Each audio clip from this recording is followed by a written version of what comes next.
Hoy en la clase vamos a hablar de elementos que, digamos, que hacen que sea muy especial y muy particular la investigación científica y especialmente tanto el proceso de investigación como el proceso de publicación. Vamos a hablar de los criterios de autoría y de algunos de los aspectos éticos en la escritura científica. Después vamos a ver algunos otros aspectos éticos de la investigación de manera general, pero enfocado ya después cuando llegamos el diseño metodológico de la investigación. Hoy la presentación va a tener dos elementos. Voy a empezar con esta frase porque a veces, muchas veces, de los errores, problemas que se ven o que vamos a ver en esta diapositiva, en esta presentación, dependen de no, ya sea o negociar y no de negocios, sino de hacer un proceso de negociación entre las partes y de las personas que participan en una investigación. Recuerden que la finalidad de este estudio, de este curso, no es que realicen una única investigación, sino que se inicien en la investigación y vayan desarrollando investigaciones. Y por otro lado, bueno, que no haya discrepancias que muchas veces conlleva a situaciones muy desagradables, que incluso se rompen amistades, etcétera, por problemas que vamos a ver de la publicación. Entonces dice, bueno, más vale una vez colorado que 100 años descoloridos. Y eso vamos a ver, yo les puedo hacer historias personales sobre algunos elementos, cosas que pasaron, y también de otros elementos que vamos a ir viendo. Bueno, perfecto. Vamos a ver autores, criterios de autoría y, en una segunda parte, aspectos éticos y legales de la escritura científica y del proceso de investigación, específicamente del proceso de estructuración y escritura de los artículos científicos. Bueno, cuando vemos un artículo publicado, es, además de ser muy lindo y regocijante para la persona o el grupo de personas que participa en la investigación, uno se pregunta, bueno, ¿quién es el autor? A veces se presta más o menos interés o atención a quién es el autor o los autores de un artículo científico, que realmente la autoría da un crédito y realmente tiene muy buenas o importantes consecuencias desde el punto de vista social, de reconocimiento social y profesional y académico, ¿cierto? Muchos de ustedes que van a participar en la certificación, es importante por el desarrollo de investigaciones y la publicación científica. Pero, por otro lado, también implica una responsabilidad, tanto social como una responsabilidad deontológica, una responsabilidad material, porque muchas veces tenemos datos de investigación, y a veces también una responsabilidad legal. Bueno, acá vemos de un autor único o un grupo de autores de dos artículos diferentes. Para poder ser considerado como autor en una investigación y sobre todo específicamente en una publicación científica, deben cumplirse en 4 criterios. Y se deben cumplir en mayor o menor medida los 4 a la vez. Bien, en primer lugar, que exista una contribución sustancial en la concepción o el diseño de un artículo o la adquisición, análisis o interpretación de los datos, pero que sea una contribución de un peso importante. Y ahora vamos a ver cuándo es que no hay esa contribución. Por otro lado, que haya participado en la redacción del trabajo de investigación o la revisión crítica. La redacción del manuscrito, es decir, la redacción en todas sus etapas, o revisar de forma crítica lo que se llama como aporte de mejora o hacer revisiones, pero no revisar ortografía, no, revisar los aspectos metodológicos, ir revisando y supervisando la investigación.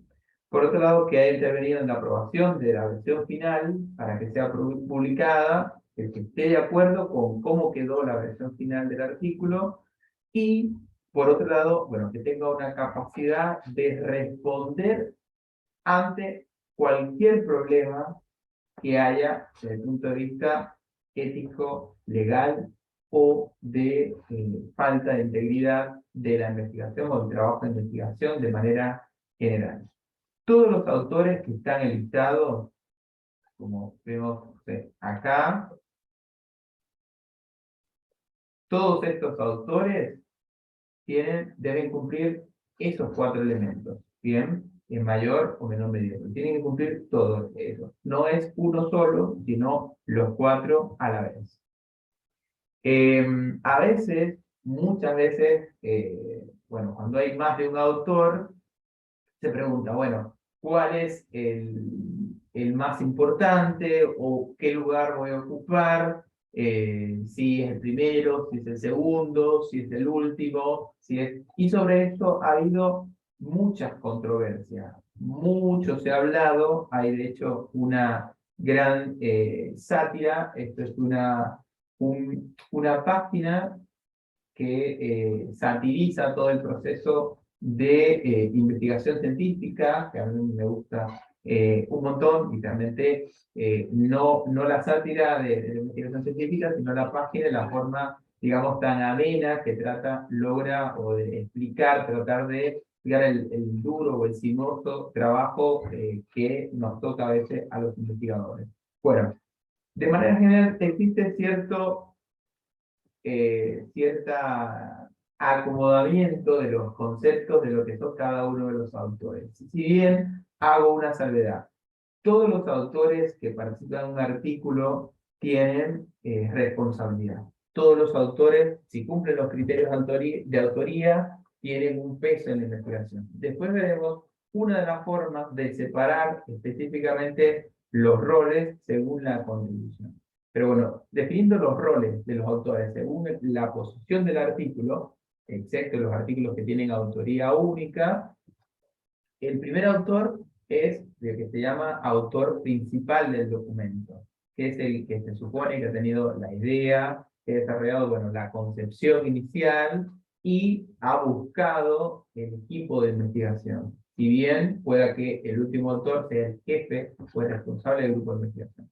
El autor de correspondencia, o autor corresponsal, es el que se ha encargado de todo lo que tiene que ver con el proceso de publicación y de envío a una revista científica, ¿bien? Y responde a todas las comunicaciones, ya sea durante el proceso de envío a una revista, como al proceso digamos, después, post publicación, cualquier consulta que haya, si quieren enviar un comentario, solicitar alguna autorización de un reprint, etcétera. Después lo vamos a ver qué cosa es en el último módulo. El último autor, en ocasiones, dice que es el autor más importante, que se supone que sea el líder de la investigación, no el jefe, sino el líder es realmente el investigador más consolidado, este es el director del proyecto, o ya sea el director de una tesis, en el caso que a veces sean más de un autor. Bueno, otros autores, existe un montón, de acuerdo al número de autores que pueda tener un artículo, que realmente no existe una inflación de los autores en un artículo. Los artículos pueden tener tantos autores como personas que hayan contribuido y que cumplan con estos 4 criterios. No hay un límite, ¿bien? Solo en algunos tipos de casos se ponen ciertas limitaciones porque realmente la contribución y el aporte a la ciencia no es tan grande, excepto casos justificados, las presentaciones de casos, algunas revisiones bibliográficas, pero los artículos originales no tienen límite para el número de autores. Y, bueno, vamos a ver el caso puntual de los colaboradores, que no son autores y no se integran, no se ponen en la lista de autores. A veces pasa que cuando los autores son de más de una nacionalidad, o los autores deciden por consenso que el orden de autoría va a ser, generalmente, excepto el primer y el último puesto, va a ser en orden alfabético, o en orden de contribución, pero eso es un consenso de acuerdo a los autores. ¿Hasta acá alguna pregunta?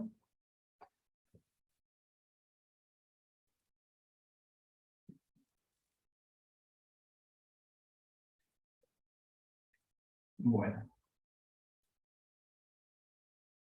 Bueno, acá está esto, se los voy a dejar, que es realmente igual está en inglés, lo pueden traducir.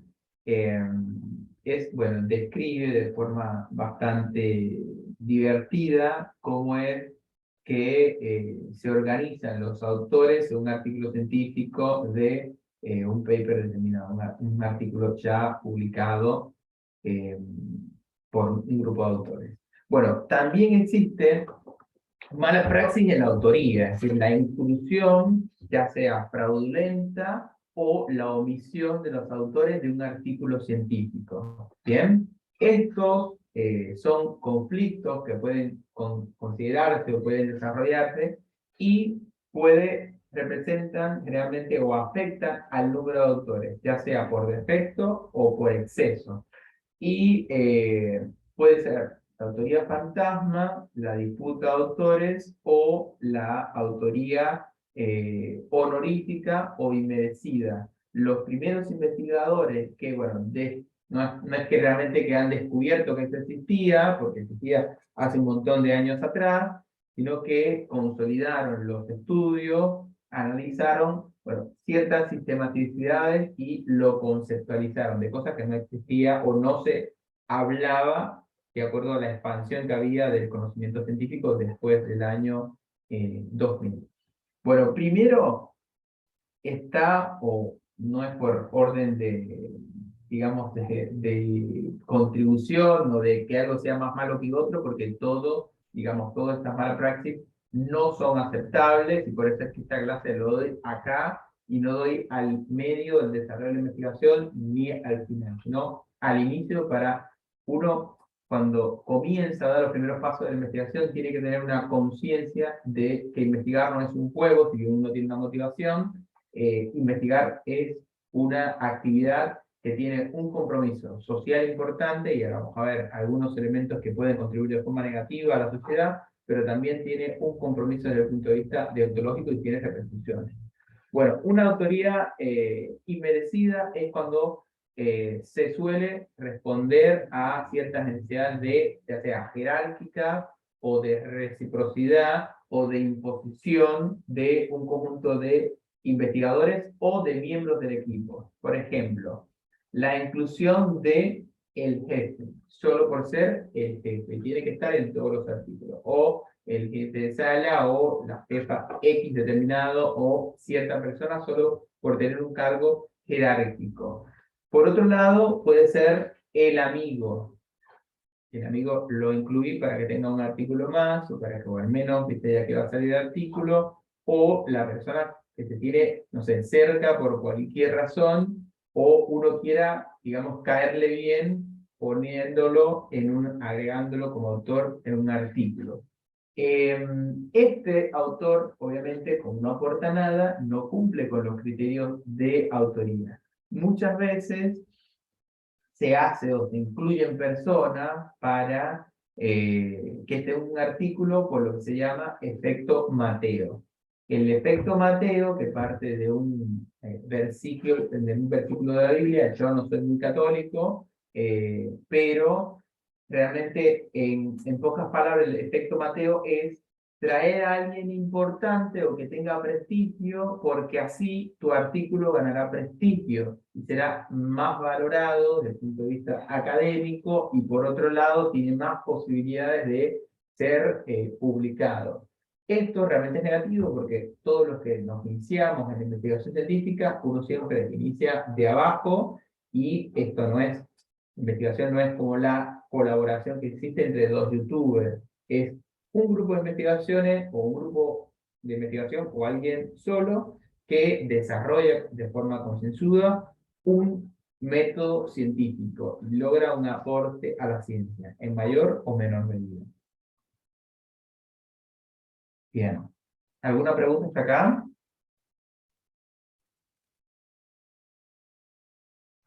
No, ninguna. Bien. Otro elemento que pasa a veces es la disputa de autoría. Y para la disputa de autoría se generó o se formuló un sistema para describir la contribución, que lo vamos a ver en diapositivas posteriores. Bueno, la disputa pasa, bueno, puede ser una disputa por el orden.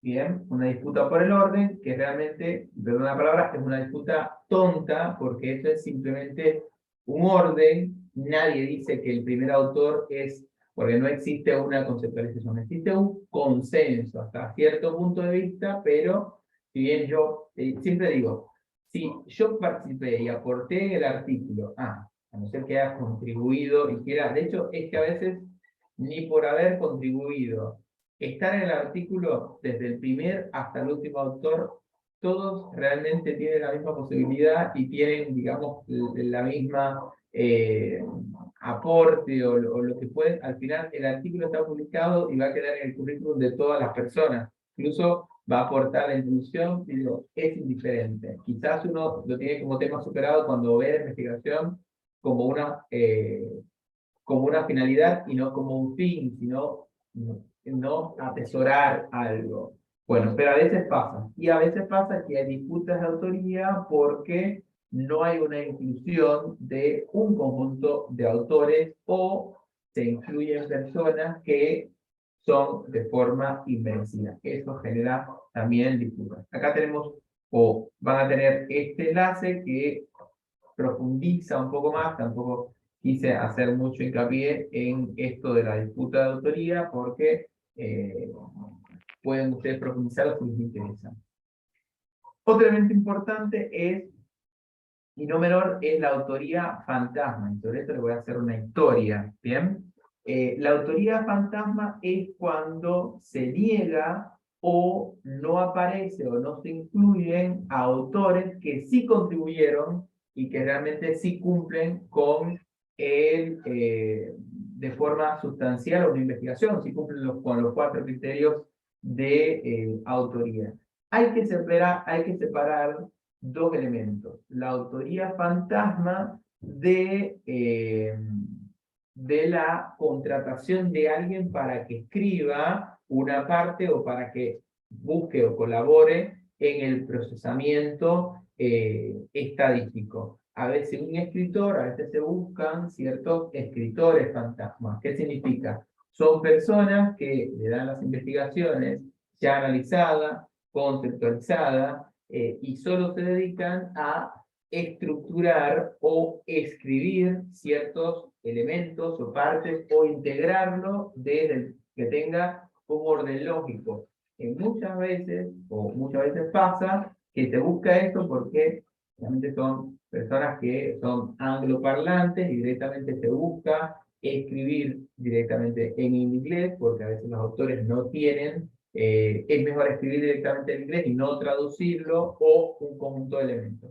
Si bien es un servicio que puede ser hasta cierto punto de vista cuestionado, no es una mala praxis. Uno puede buscar a alguien que escriba, solamente va a escribir algo que ya está concebido, está desarrollado y su función es hilarlo desde el punto de vista lingüístico.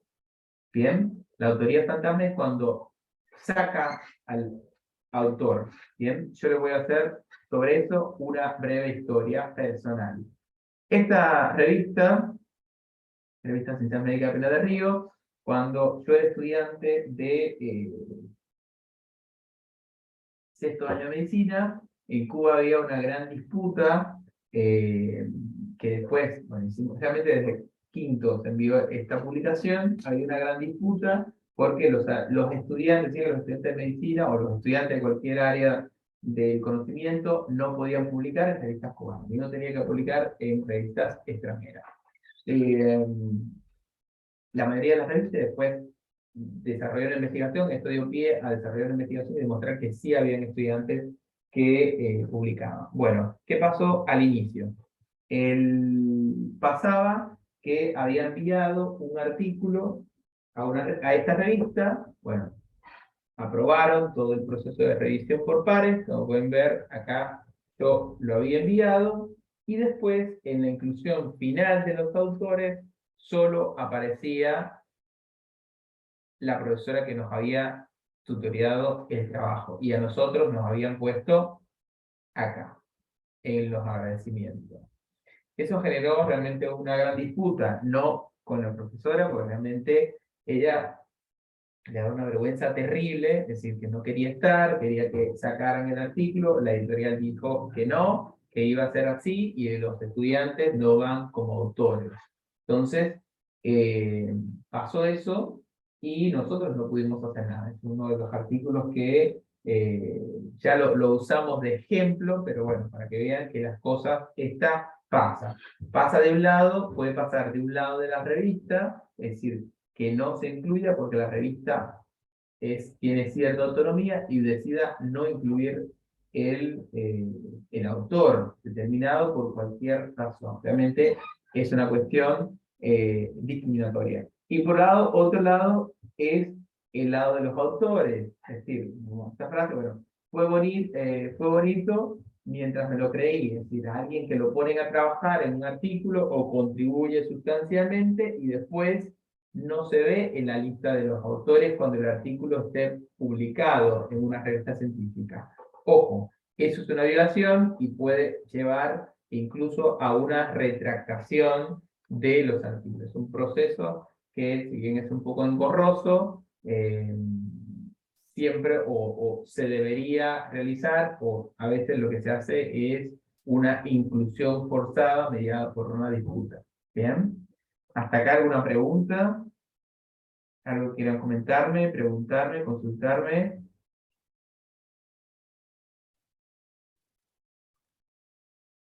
¿No se entiende nada?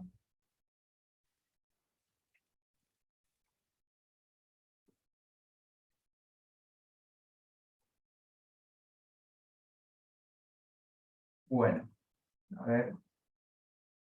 Bien. Y yo quiero saber también cómo vamos, porque a veces digo, estaría hablando solo acá. Bueno, vamos a seguir. Bueno, algunas ocasiones también pasa que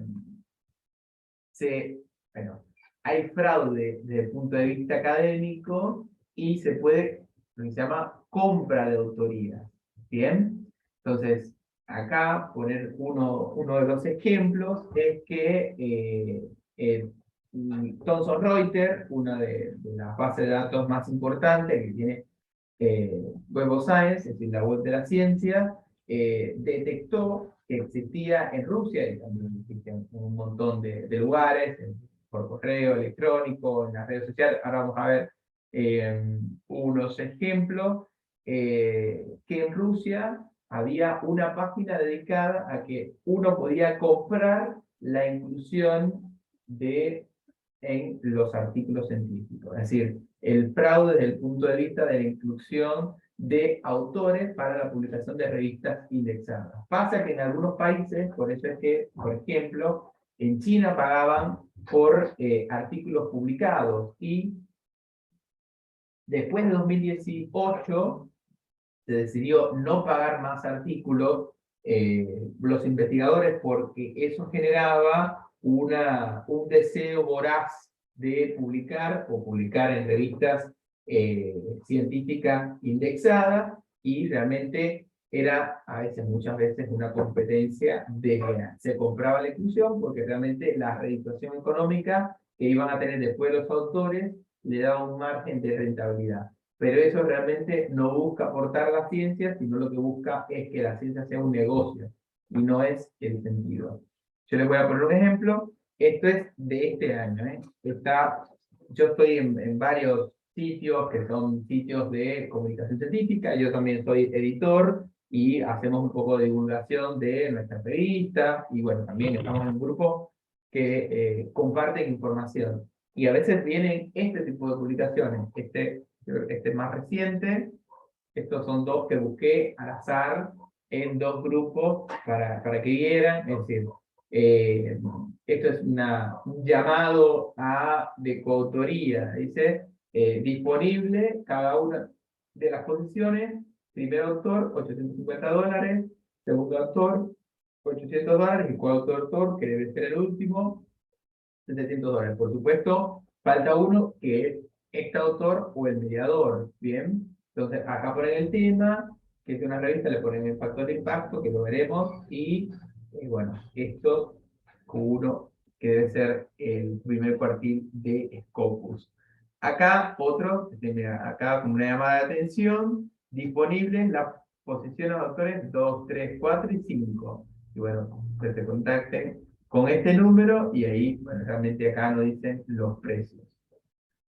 Dice, consulta, cuando tomamos resultados de laboratorio, el personal laboratorio debe estar como autor.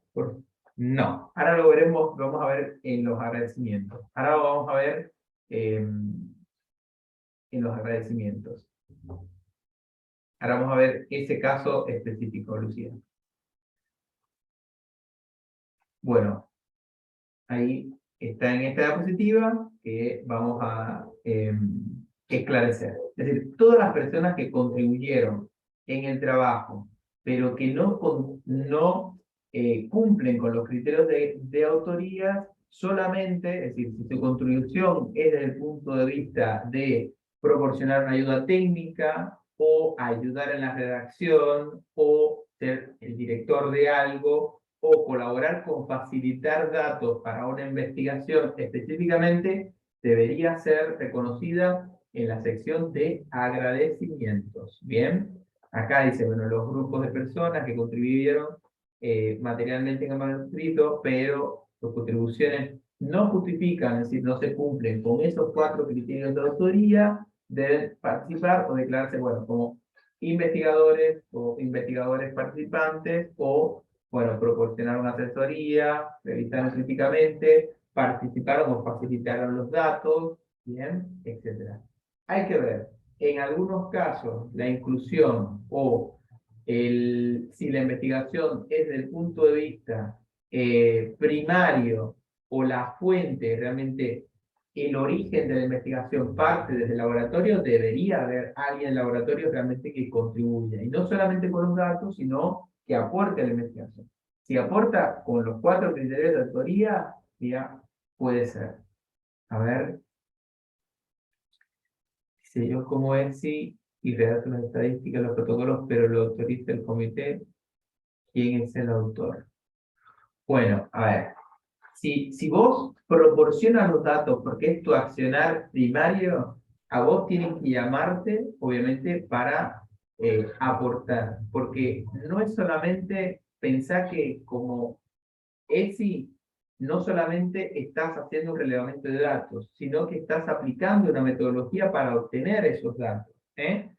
Porque pensá que como ESI, no vas al medidor de Metrogas o de Naturgy, que son empresas de gas, ¿bien? Y midas un numerito. Tiene 2.34, mañana 5.36. Pasa, no. Aplicas un método, aplicas un protocolo o un conjunto de elementos y relevas un dato. Entonces está participando desde el punto de vista de la concepción metodológica, porque hay un método detrás de eso, y por otro lado estás obteniendo los datos. A vos tiene que llamarte, independientemente que participe el comité de docencia e investigación o los autores que sepas, para completar tu contribución en revisión crítica o aporte de cualquier otro, y deberías estar. Bien, igual esta mala praxis ocurre en un montón de instituciones.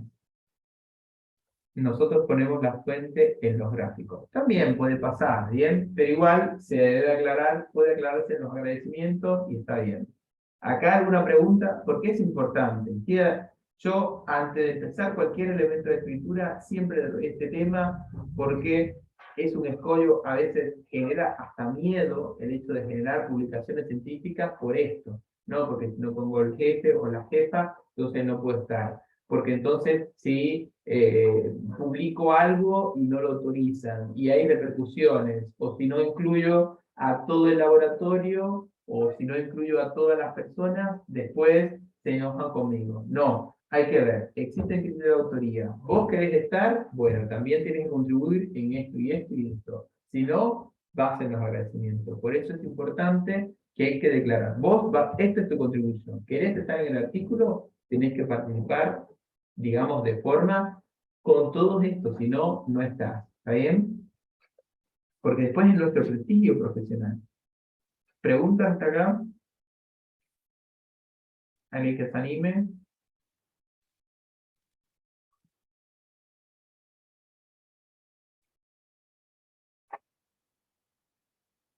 Bueno. Otro elemento importante y no menor.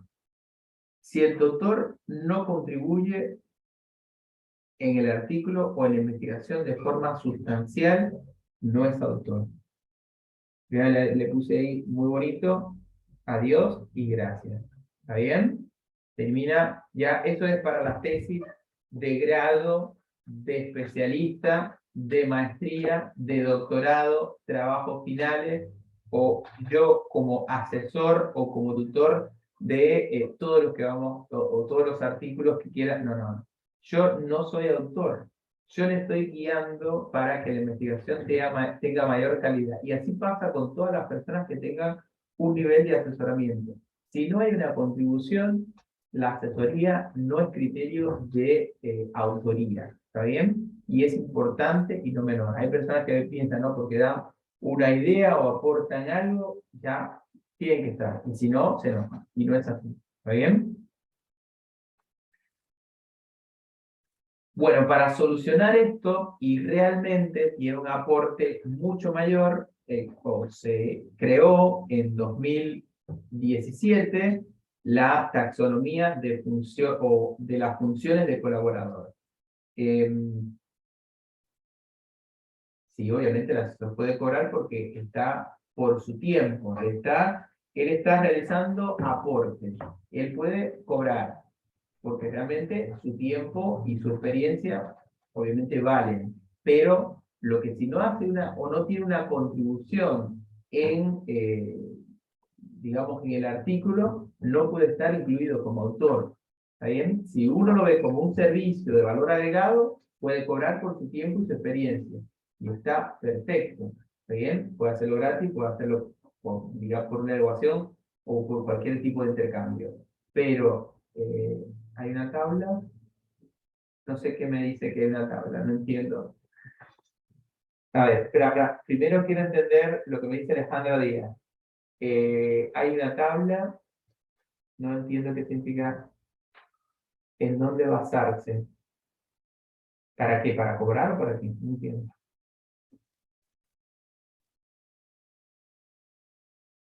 Una tabla de cuánto podría cobrar el autor.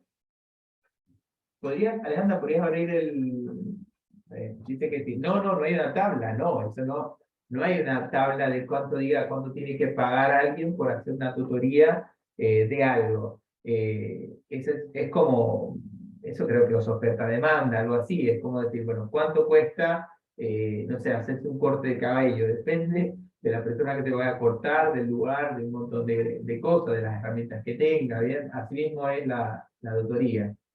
¿Respondí tu respuesta, Alejandra? Sí, lo que pasa es que, disculpen, ¿no? Que no podía escribir.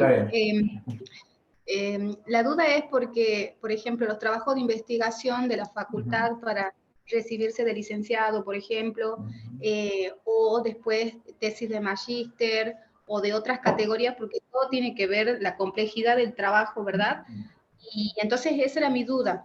La primera era, cuando es un trabajo universitario, la cláusula acá en Tucumán, vos tenés un asesor que generalmente te recomiendan un especialista y mejor si es de la facultad. Tengo entendido que los profesores cuando trabajan no pueden cobrar. En este caso yo trabajo de esa forma independiente, no soy profesora de la facu, entonces yo sí cobro. Entonces estaba esa duda, porque había escuchado alguna vez que era antiético en una clase, no recuerdo bien de qué era la clase, pero habían dicho que era antiético. Pero ahí voy a seguir respondiendo las preguntas. A ver. Las investigaciones que ponen autores para darle más prestigio o que cobran autoridad les da la credibilidad, la seriedad de la investigación. Bueno, muchas veces, si se logra saber si ese autor estuvo ahí o no, si es un autor que es paracaídas, que está, pero que realmente no aportó nada, desprestigia. Y por otro lado, si se da cuenta las editoriales que no hubo una contribución, pueden rechazar el artículo o retrasarlo. Para la taxonomía, ahora les voy a hablar sobre eso, porque todavía no he hablado de la taxonomía. Pero hay un material complementario que van a tener ustedes, que están, bueno, todos los criterios, van a estar los 14 criterios de autoría. Y les voy a decir para qué sirven, que es mucho más que una simple taxonomía. Dice, cuando se actualiza una normativa, protocolo, eso es algo ya elaborado previamente por otra persona. Muchas veces de publicaciones oficiales como OMS, etcétera, estas escrituras te hace autor. Sí, ojo, los protocolos, las guías clínicas y los libros pueden conservar, como conservan una matriz común, pueden tener un efecto aditivo de autoría. ¿Qué significa esto que estaba diciendo? Bueno, se mantienen los autores clásicos y se van agregando los autores, pero son casos muy puntuales, excepcionales. Por ejemplo, una guía clínica que se va actualizando, lo importante es que todas las personas que contribuyeron, porque hay matriz común de esa guía clínica o de esa sistemática, y hay otra cosa o hay otros elementos que van cambiando. Pueden mantenerse todos los autores históricos, pero todo el que contribuye, tanto en la actualización como en la construcción inicial, debe estar. Incluso en las guías clínicas y en los informes técnicos se pueden poner autores muertos. Es de los pocos lugares que se pueden poner autores muertos, pero realmente tiene una connotación muy puntual. Y se lo vi muchas veces, este incluye autores en el hecho de ser parte de un servicio donde trabajan juntos, aunque no hayan partido. Bueno, es una mala praxis, ¿bien? Y ya lo saben. Bueno, la contribución de autoría, ¿para qué sirve? Sirve más allá de, bueno, ya decir, no importa si soy el primero, si soy el último, acá importa en qué aporté. Bueno, hay 14 elementos, 14 aspectos que cada uno tiene su concepto. Conceptualizar. Bueno, tiene su concepto y van a tenerlo en uno de los materiales complementarios que ya están cargados. Todos los materiales de esta semana, excepto la grabación, que la voy a tener al final, ya están cargados. Entonces, conceptualización, la curación de los datos, que es el procesamiento estadístico, el análisis formal, que es el análisis de datos, la adquisición de los fondos, investigación en sí, metodología, la administración del proyecto, recursos, todos los recursos, o parte de los recursos, el software, supervisión de la investigación, la validación de todo el proceso, si existiese, visualización, que es el quién hace tablas y figuras, redacción y borrador original, y redacción, la revisión final y edición. Estos dos, y tienen que estar todos los autores, sí o sí. Los otros son funcionales, ¿bien? Acá se pueden poner, acá lo que se pone es el nombre de los autores. Entonces, acá sí se puede dilucidar, bueno, quién pensó la investigación, quién participó específicamente en el análisis estadístico, quién es quién o quiénes. Si es uno solo, bueno, obviamente estará el autor, pero en la revista, en nuestra revista nosotros adoptamos el formato Credit, precisamente por esto. No solamente, y el formato Credit le da crédito al autor. ¿Por qué? Porque si mañana viniera alguien a querer decir, bueno, este autor o este artículo aporta un nuevo método de estudio o tiene una nueva forma de estudiar o de analizar los datos de un nuevo enfoque, puede ir a la persona directamente que analizó los datos o la que participó en la curación de los datos y consultarle a esa persona. O esto es un boom, aportó al conocimiento, ¿quién es el que propuso esta nueva teoría? Bueno, ¿quién fue la o las personas que participaron en la conceptualización? Y a esa le toca el premio Cecilia Grierson de la enfermería, ¿bien? O el premio Florence Nightingale, o lo que fuere, ¿bien? Entonces, es importante. Y permite, porque a veces es muy inespecífico esto de primer, segundo, tercer autor, Cuando son muchos puede ser, pero cuando son pocos, a veces un simple listado no nos permite dilucidar qué hizo cada cual. ¿Se entendió hasta acá lo importante de esta taxonomía de funciones? ¿Preguntas?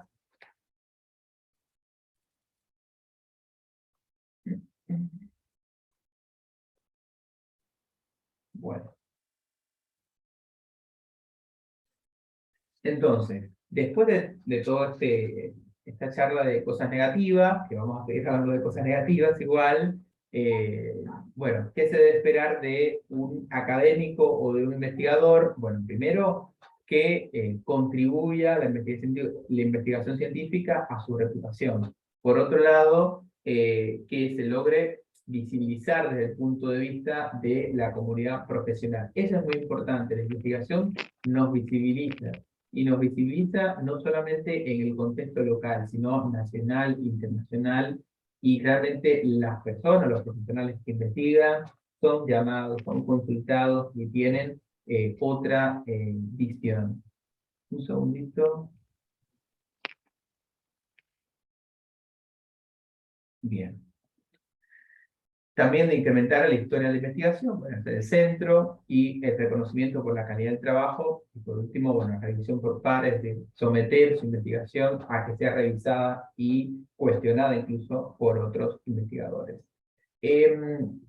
Muchas veces pasa, y después, lamentablemente, de 1932, que hubo un boom en la comunicación de resultados de investigación, se acuñó una frase, publish or perish, es decir, publica o perece, que se convirtió en un baluarte negativo, o sea, un aforismo negativo, por la presión que tenían los investigadores, o de manera general, en la comunicación científica. Es decir, se convirtió en un centro de los artículos científicos como método fundamental de comunicación en la ciencia, y eso forzó en muchos casos que hubiese un deseo, una publicar, publicar, publicar, incluso en cualquier lugar. Incluso por muchas veces con un enfoque competitivo, no en todas las áreas del conocimiento, pero sobre todo en las ciencias duras, en las ciencias básicas, como la química, la física, que muchas veces no lleva a nada, ¿no? No es una motivación a hacer investigación, sino un tiempo de la investigación, sino que es simple el hecho de publicar por publicar. Dicen que una investigación tiene un tiempo estipulado. ¿Cuántos datos son significativos? Son dos preguntas. ¿Una investigación tiene un tiempo estipulado? No. Depende de lo que se quiera realizar. Hay estudios longitudinales que pueden llevar, no sé, de seguimiento 3, 4 años. Bien, y puede ser. O hay estudios que se hacen en un mes. Está bien. Y lo otro, ¿cuáles los datos cuando son significativos? Esto depende del cálculo del universo y la muestra. Y eso lo vamos a ver más adelante.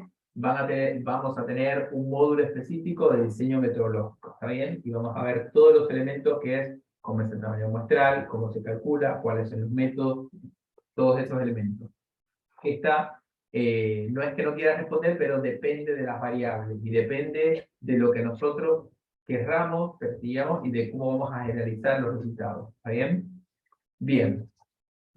En este sentido se han generado ciertas estrategias para mitigar, o al menos para que esa deseo voraz de investigación cumpla con 4 elementos fundamentales. Los aspectos éticos, el respeto no solamente por la ciencia, sino por la humanidad, la honestidad y la integridad.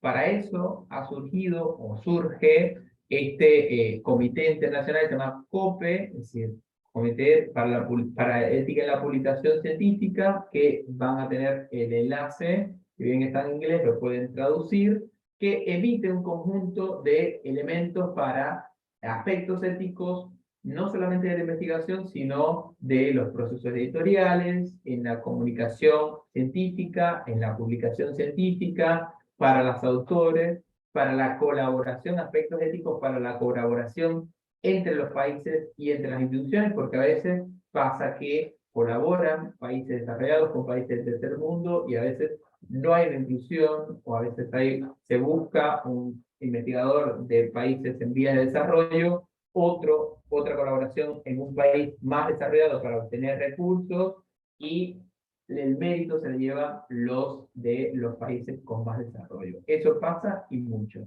Esta iniciativa lo que trata es de asesorar y orientar para tener las mejores prácticas desde un enfoque ético, sobre todo para educar y avanzar que la investigación tenga esto que se llama los 4 bombillos encendidos: ética, respeto a la humanidad, honestidad e integridad.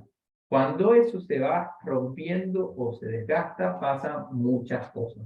Y ya lo vamos a ir viendo algunos ejemplos que ninguno de estos ejemplos obviamente van a ser positivos.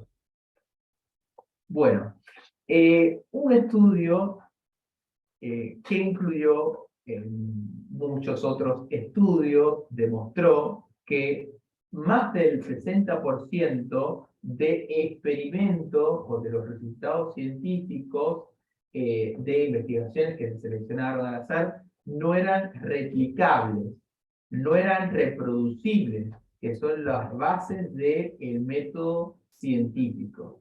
Esto, ¿qué es lo que representa desde el punto de vista, y no porque ha sido un laboratorio vaya que lo haya desarrollado, sino que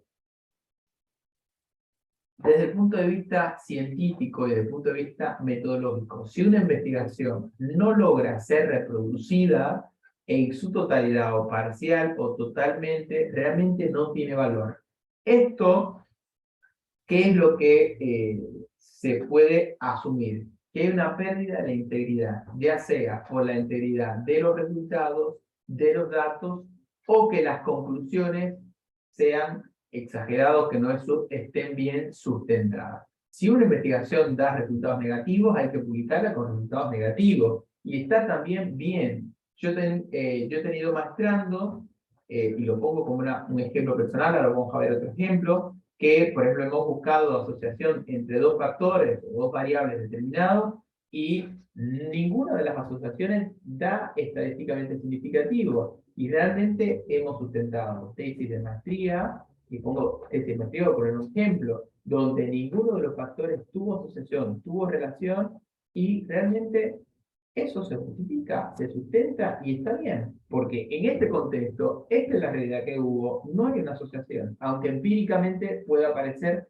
otro elemento, la evidencia da un sustento que no es así. Puede verse a muchas cosas, pero realmente en nuestro contexto no se cumplió. Y hay que ser transparente, y hay que ser íntegro. Y es importante y no menor. Y no hay que tener miedo a los resultados que sean negativos. ¿Está bien?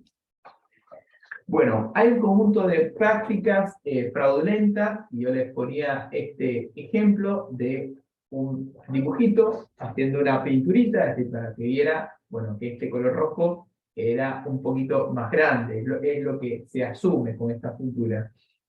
Por otro lado, bueno, cuando uno comienza, como todo el inicio que puede ser intachable, y después puede buscar, bueno, debe ser que se vuelva con cierta corrupción desde el punto de vista de la ciencia o tenga una obsesión por la ciencia. Entonces, hay un conjunto de estudios que han demostrado, por ejemplo, de que 1 de cada 3 científicos ha admitido que puede usar datos o ha realizado prácticas que pueden llegar a ser cuestionables. Y 1 cada 50 ha admitido que ha falseado o fabricado en mayor o menor medida datos. Todo esto es corrupción. Y realmente no contribuye a la ciencia y es una involución al proceso de investigación. ¿Bien?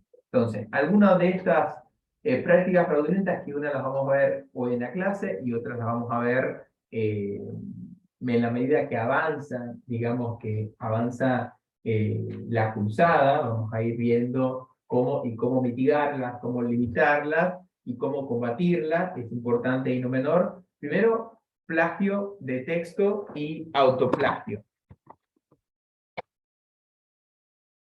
Esto lo vamos a ver. Citar datos que están inventados, es decir, la invención o alteración de datos, figuras que están manipuladas, como este ejemplo de acá, duplicidad de publicación, que ya lo vamos a ver, el robo de artículos completos, que eso sobre todo en los preprint, los carteles de citas, que lo vamos a ver más cuando veamos la publicación, que vamos a ver que muchas veces se ponen de acuerdo un grupo de investigadores para citarse mutuamente y lograr tener un mayor impacto. Es lo que se llama impacto, impactoterapia e impactitis. Es decir, investigadores que solo buscan tener más impacto en sus investigaciones y se convierte en una obsesión, de la misma manera que, no sé, consumir droga, así mismo, es decir, realmente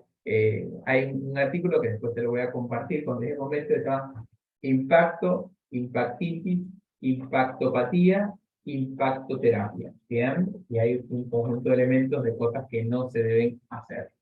El pago por publicación, que ya lo vimos anteriormente, la autoría falsa, que estos vienen cercanos, pero no juntos. La revisión fraudulenta es cuando incluimos un revisor solamente para que nos dé el ok, esto lo vamos a ver en el proceso editorial, y las revistas predadoras, que también lo vamos a ver en el proceso editorial. ¿Está bien? Ahora vamos a ver algunos de los ejemplos que son de manera general y no queremos desglosarlos porque hay otros que sí lo vamos a ver a profundidad cuando veamos el proceso de revisión por pares y el envío de un artículo a una revista científica en el último módulo.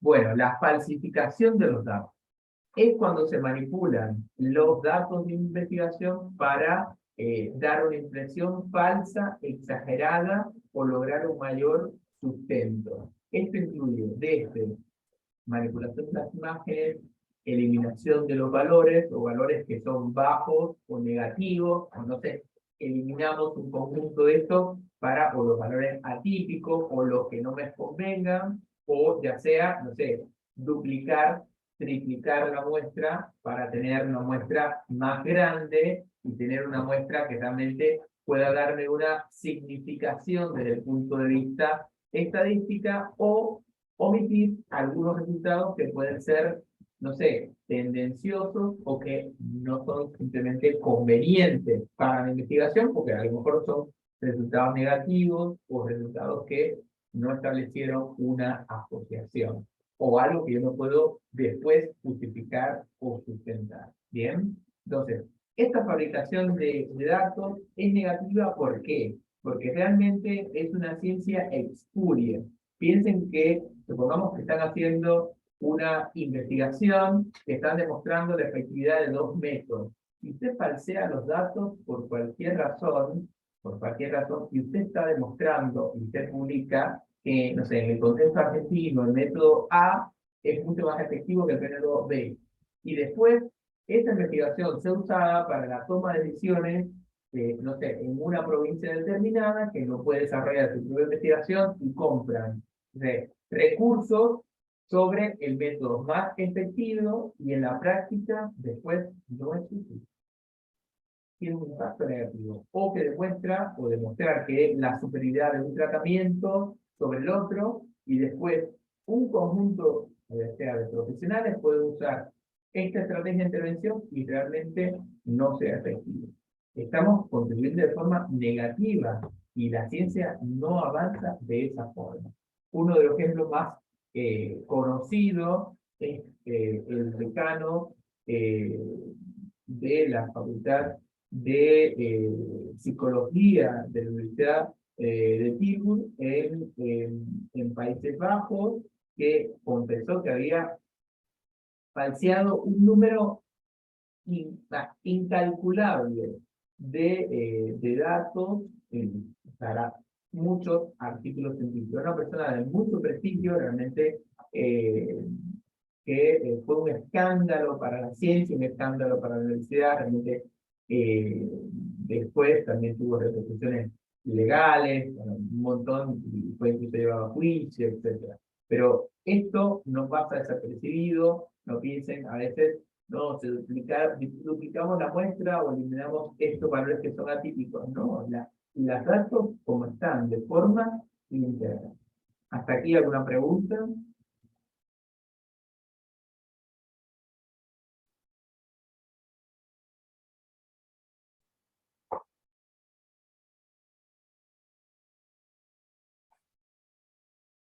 Bueno, acá yo les comparto uno de los artículos, y se los resumí, que es revisar, o lo que hicieron estos investigadores, es que revisaron 35 estudios, ensayos clínicos aleatorizados, donde evaluaban, bueno, la salud de la mujer de manera general. Y en un número importante, en 26 estudios, había irregularidades en datos de ensayos clínicos, resultados falseados, datos que no se condecían con lo que estaba en las fuentes primarias, y esto realmente es una investigación bastante reciente, es una investigación de 2020, y cómo puede poner realmente en tela de juicio muchas otras investigaciones. Bueno, la retractación, que es un proceso y es un tipo de artículo también, es un proceso donde se retira un artículo después de haber sido publicado o impreso en una revista científica, ya sea por errores desde el punto de vista científico, ya sea errores en el muestreo, en procedimientos, análisis u omisión de datos, de forma accidental, es decir, no fue, digamos que fue un error a lo mejor del que procesó, o fue un error de cualquier otro tipo, pero no fue intencionalmente o no se agregaron toda la muestra, etcétera, eso se sustenta, o una mala conducta científica que constituye un fraude científico. En cualquiera de los dos casos, un artículo retractado como esto, los artículos retractados no se pueden citar, no se pueden utilizar, ¿bien? Porque no tienen valor para la ciencia, ¿bien? Es importante, no menor, cuando usted vea artículos retractados, aléjese. Se le solicita que se aleje de un artículo retractado. En este sentido, se creó una iniciativa de forma internacional, que van a tener también el, el enlace, que se llama Retractation Watch, que son un conjunto de investigadores a nivel mundial que lo que hacen es, ante ciertas pautas de alarma o solicitudes de revisión, se revisan estudios para, bueno, sustentar si pueden ser o si son retractados o no. Son un grupo independiente. Más allá de que puedan haber otras fuentes de retractación, a veces lectores de revistas científicas les recomiendan que revisen, bueno, datos, fuentes y, bueno, den su, digamos, su visión para esas editoriales, que es un grupo bastante grande y diverso. Es importante como visor de mantener, al menos, es muy difícil revisar todos los artículos más allá de la revisión por pares, pero no imposible. Entonces, ellos van haciendo. Entonces, también tienen estadística de cuáles son los artículos retractados más citados, o cuáles son los que más se citan, por qué se citan, y porque en muchos casos se sustentan otras investigaciones con estos artículos ya retractados, y realmente no hay un sustento, porque si este artículo determinado cualquiera dice que el tratamiento A es más efectivo que el B, y yo lo encontré similar en mi investigación, yo lo voy a sustentar como que es similar, o a lo mejor como que es contrario, y puede hacer que yo trate de decir, bueno, pero otras investigaciones plantean esto otro. Pero si esa otra investigación tiene datos falsos, está distorsionando a la vez mis resultados o la comparación de mis resultados con otras investigaciones. No sé si me hago explicar, si se entiende hasta acá la repercusión de falsear los datos.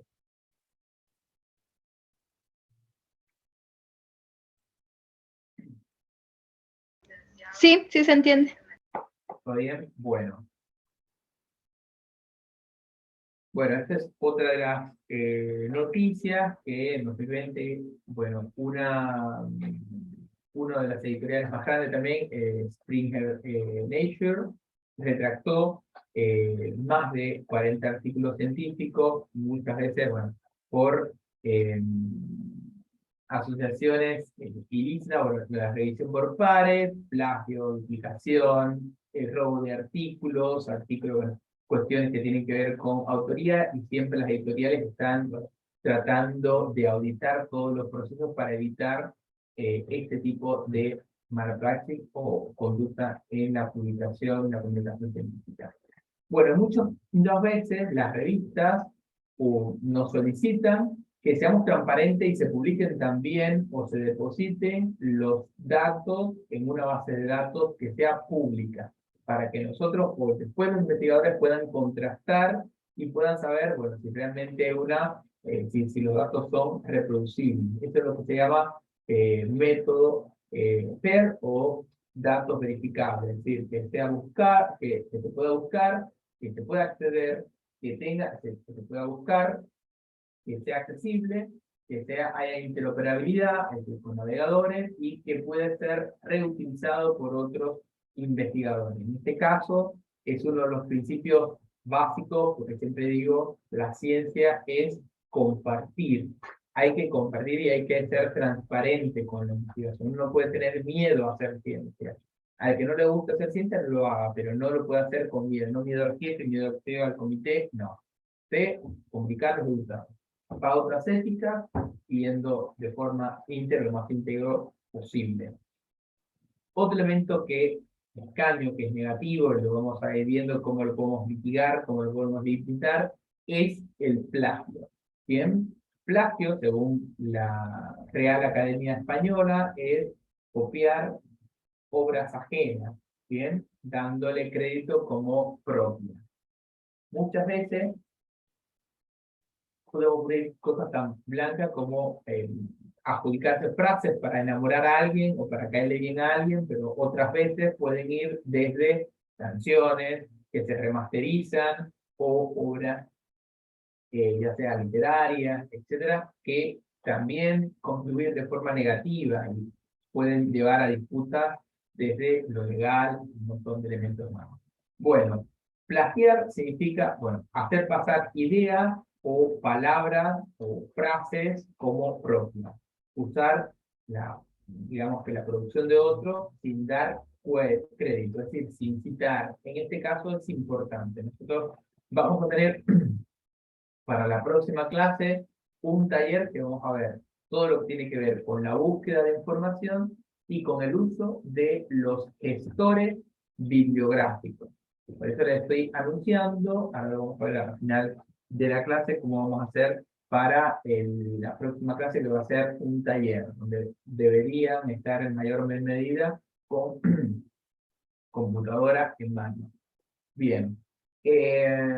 Bueno, presentar como nuevo original una idea que es derivado de otra idea existente. Ojo, no es hacer un reaporte, sino tomar otra idea de otra investigación y decir, bueno, esto se me ocurrió a mí, y realmente es plagio.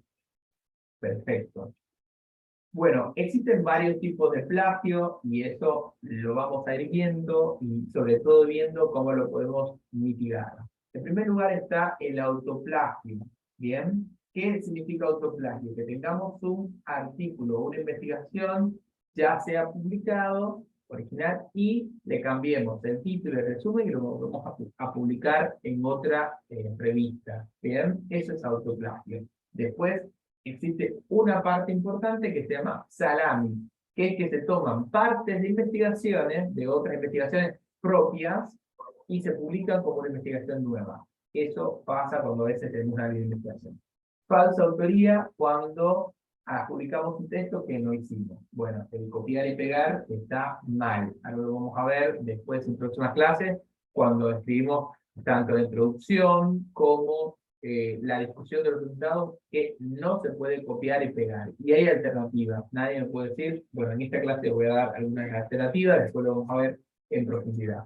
Bueno, parafraseo inapropiado. Bien, cuando el sentido del texto es uno y nosotros lo alteramos. Eso también es plagio. Referencia perdida. Cuando se dice, bueno, citamos una fuente secundaria y ponemos la cita secundaria. Es decir, citamos, leímos en un autor, esto lo vamos a ver también, leímos un autor en un artículo determinado, o sea, fulano de tal dijo tal, y en vez de citar a ese autor, se cita al que cita ese autor. ¿Bien? Entonces, estamos haciendo una cita de cita, que eso es está como los elefantes en la tela de una araña, así mismo está. A mí particularmente no me gusta mejor parafrasear las cosas y evitar esa cita de cita que a veces eh, bordea el plagio. O el Por robo de ejemplo, ideas en eso, directamente. profe, disculpe, ¿no? Por ejemplo, ese caso es, si yo estoy leyendo un artículo de usted, y en su Ajá. artículo usted cita a alguien, por ejemplo, a Ángela Patricia, ¿verdad? Entonces yo cuando leo su artículo, en vez de poner que lo saco de usted, la pongo a Ángela Patricia, o es al revés, lo pongo a usted como si fuera que usted dijo lo que era de Ángela. No sé si me explico. Claro, hay que decir, digamos, es un poco feo, ¿no? Que diga que tiene que ser algo mío, pero bueno, en el caso que el autor sea yo, y no importa si es diferente el autor, que lo digo yo, digamos que, por ejemplo, Ángela, yo digo lo siguiente, Ángela Patricia refiere a las investigaciones que el 14%, hay que citar, si no es una fuente, tenés dos opciones. Tenés dos opciones. Uno, buscar la investigación de Ángela Patricia y ver si efectivamente Ángela Patricia dijo eso y citarla a ella, ¿bien? Buscar y realmente buscar la investigación de Ángela Patricia, porque puede ser que yo esté falseando o el autor haya falseado, ya no haya dicho correctamente la Ángela Patricia, o dos, decir, otras investigaciones o investigaciones han encontrado que, puede ser sin mencionar a Ángela Patricia, investigaciones han encontrado con un 26% de tal cosa y citarme, digamos, citarme a mí.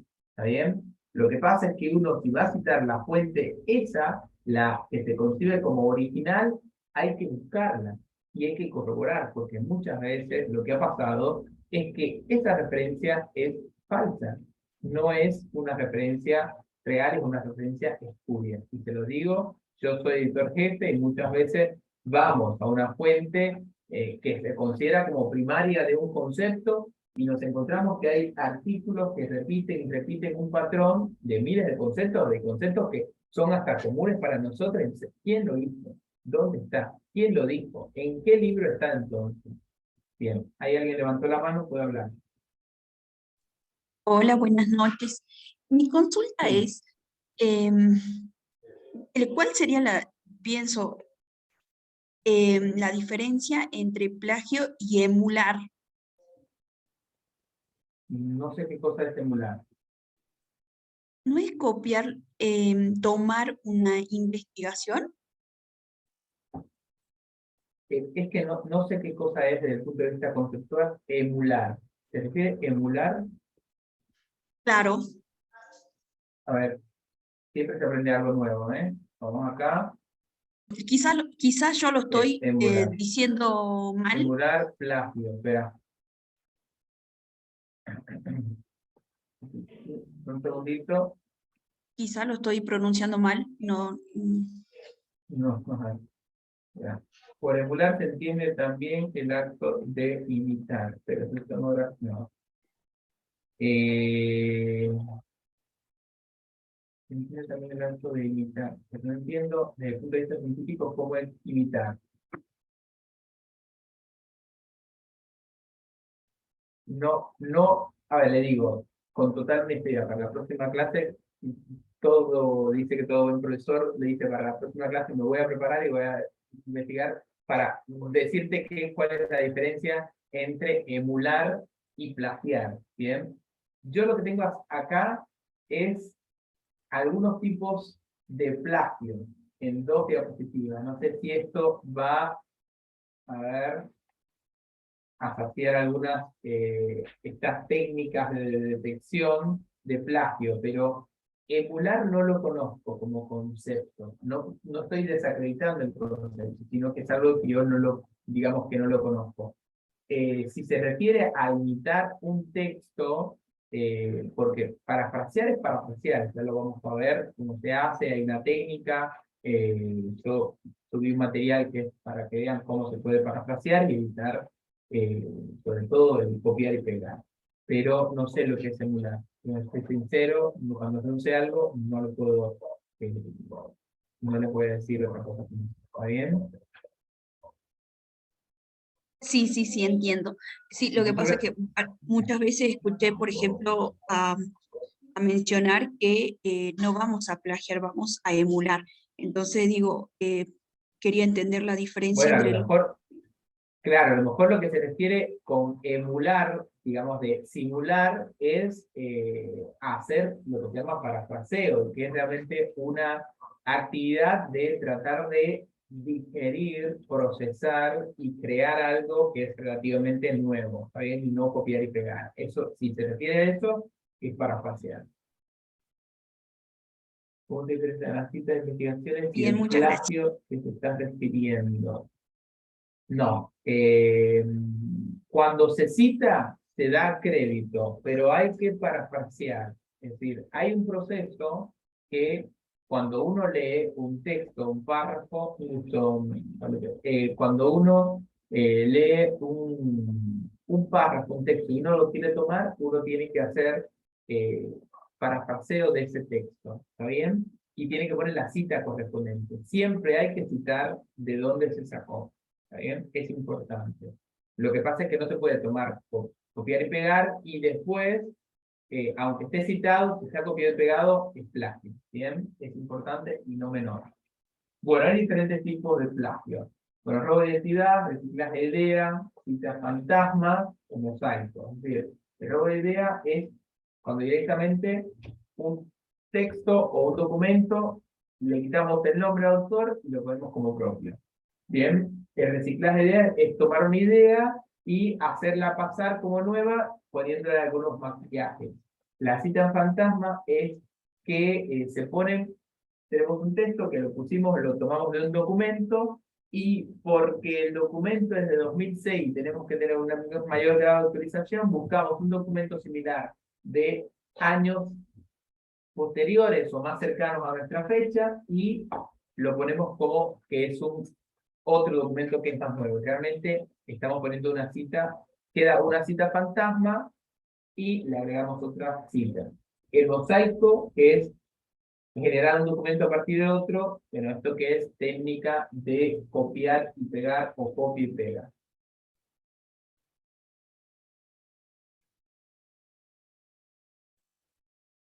Bueno, duplicidad o autoplagio, que es, bueno, cambiar el título resumen, o hacer, bueno, desglosar una tesis doctoral o algo así, y traducir un artículo y hacerlo pasar como propio, porque está en otro idioma y creemos que va a pasar, y no pasa nada, o artículos que tengan un 60% o menos de un 60% de novedad, es decir, que tengan copia y pega más de un 60% o más. Eso lo vamos a ver en la medida que vamos avanzando con la escritura. Algunos elementos, porque estamos bien cortos por el tiempo, hoy se me hizo bastante largo, un conjunto de investigadores, o se descubrieron, que se habían publicado un mismo documento 3 veces. Investigaciones que son, digamos, relativamente nuevas, es decir, del año pasado. Se publicaron en 3 revistas, cambiándole el tema o el título de la investigación y algunos elementos, pero se publicó 3 veces. ¿Bien? Autores chinos, ese deseo chino por ser los líderes a cualquier costo. Bueno, existen programas para detectar el plagio y nosotros podemos usarlo a nuestro favor de la siguiente forma. Podemos pasar programas antiplagio para ¿qué? Para detectar qué por ciento o dónde tenemos las donde tenemos la falencia y podemos usar técnicas de parafraseo para reducir el plagio y aumentar la originalidad. Eso no está mal. Antes de que alguien corrija algo, nosotros lo podemos corregir. Y no solamente corregir la postura o corregir cualquier otro elemento o borrar algo y mejorarlo, nosotros podemos corregir antes de que ocurra. Existen varias técnicas de detección. Bueno, la cadena de coincidencia, que es cuando es una cita textual grande, detección de plagio por citación, cuando es que se detecta que la cita pertenece a un autor y realmente esto se cita, como les decía anteriormente, algo que es más reciente por tener la bibliografía o me mandan, actualiza la bibliografía y voy a actualizarla toda la bibliografía respecto a algo más actual, realmente no es lo que yo utilicé para mi investigación. Cuando me dice actualiza la bibliografía, es actualiza el contenido con bibliografía más actual, no es actualiza la bibliografía. Eso es un término que se sigue utilizando y a veces lo que lleva es al fraude y al plagio. El vector de espacio, es decir, se usan palabras, se cambian algunas otras intermedias y se van usando lo que se llaman bolsas de palabras. Y la estilometría, que es el más difícil de identificar, que es cuando se cambia todo y se mantiene el estilo. Este generalmente se usa para robarse una idea, no es para, porque el parafraseo también es estilometría. ¿Está bien? Hay muchas herramientas antiplagio. Todas estas son gratis. Podemos pasar nuestros documentos y podemos verificarlos. Y, bueno, en Turnitin, Flag.es, hay otras que son de pago, pero no hay mucha diferencia. Las revistas científicas, específicamente Salud y Tecnología y todas las demás, tenemos una política antiplagio, ¿bien? Donde, de acuerdo a los porcentajes, de acuerdo a las coincidencias, nosotros todos los artículos los pasamos por ahí, le damos recomendaciones a los autores para mejorar la originalidad, porque eso es lo que aporta sustancialmente a la ciencia. Hay algunas herramientas que podemos utilizar para mejorar el plagio. Una de ellos es Google Assessment, es una herramienta que ayuda a los profesores, a los docentes y estudiantes a mejorar la originalidad de los trabajos, donde le dice o le indica, mira, acá te falta esta cita, este texto es de este lugar y no está citado. Bien, es como una llamada de atención, pero positiva, no negativa, es muy light esta herramienta. Bien, si bien podemos usar directamente pasarle un programa antiplagio y nosotros corregir parafraseando, podemos tener esta otra herramienta. Y existe una herramienta aún mejor. A mí, yo les decía a mis maestrando que esta herramienta, que surgió hace poco, surgió en 2022, se llama parafrasear.org, yo la encontré porque una de mis maestrandas, herramienta para maestrandos vagos, y no es nada peyorativo, sino una de mis maestrandos me dijo, profe, yo esto de hacer parafraseos me cuesta mucho, yo no tengo idea, porque le había dado también un libro que tenía frases, ideas para eso. Bueno, yo voy a buscar una herramienta. Encontré esta herramienta que se llama parafrasear.org, que por medio de inteligencia artificial van a ver que la técnica de parafraseo, que lo vamos a ver en una clase, como lleva unos pasos, tiene una parte que es una parte puramente cognitiva, es decir, que hay que hacer un cambio de palabra y reescribir las cosas. Esta herramienta lo que hace es reescribir las cosas, pero después hay que hacerle una corrección lingüística. Esto lo hace por inteligencia artificial. Y si está la herramienta, la podemos utilizar porque los humanos somos nosotros. Los humanos ya no caminamos larga distancia y están los autos, los trenes, los aviones. Eso no significa que dejamos de ser humanos. Asimismo, tenemos que aprovechar esta herramienta de inteligencia artificial para hacer más eficiente nuestro trabajo. Pero después ponerle la cognición y hay que mejorarlo. Tiene, bueno, herramienta antiplagio, reescritura básica, reescritura intermedia, algo que sea creativo, más para lingüística, eliminar plagio directamente en algo que obviamente que lo tenga, y reescritura académica. Yo lo tengo de pago, pero realmente hay Esto no es una publicación, no es una promoción paga, ni mucho que menos. Es una herramienta española, pero es una herramienta muy buena. Es decir, muchas veces para hacer parafraseo aporta un montón. Todas estas herramientas que están planteadas en esta diapositiva están en el enlace en la clase. ¿Bien? Y bueno, es todo por hoy. Justo me quedan 2 minutos para responder preguntas. Disculpe, vamos a terminar la clase donde ingresamos para ver el material. Ingresará por la plataforma, porque apenas pude ingresar. Hasta acá preguntas. ¿Dudas? Me dio una ¿Quejas? duda, profe, con respecto Sí. a los porcentajes que usted hablaba de plagio, del 60%, ¿que hay un porcentaje aceptable o no? A ver, el porciento de originalidad de un trabajo obviamente debería tener lo mínimo posible de copia y pega. Hay veces que se debe tener, porque por ejemplo los conceptos uno no lo puede reescribir, o algunos elementos que no se pueden volver a reescribir, por ejemplo, si esta investigación el 26% fueron del sexo masculino y el otro es femenino, o el 48% tuvo cáncer, eso no lo podemos reescribir. No hay una forma alternativa de decir datos estadísticos. Lo que pasa, igualmente el concepto, no sé, el concepto de cáncer o el concepto de infección o de microorganismo, eso no es algo que lo podamos reescribir o parafrasear. Bien, entonces, en ese lado, en ese sentido, nosotros podemos tener un %. Ese % debería ser el menor posible. Y siempre vamos a trabajar de darles herramientas a ustedes para que aumenten la originalidad. Entre un trabajo sea más original, más aporte va a tener a la ciencia. Y usted va a hacer lo mejor y dar lo mejor de sí. No lo piense por un número rígido. Piénselo porque usted, entre más original y menos plagio tenga, más aporte. Y el que venga detrás va a consultar un trabajo que va a tener más sustento y más veracidad y más integridad. A ver, dame un segundito. Hasta aquí la clase de hoy. Un segunditito.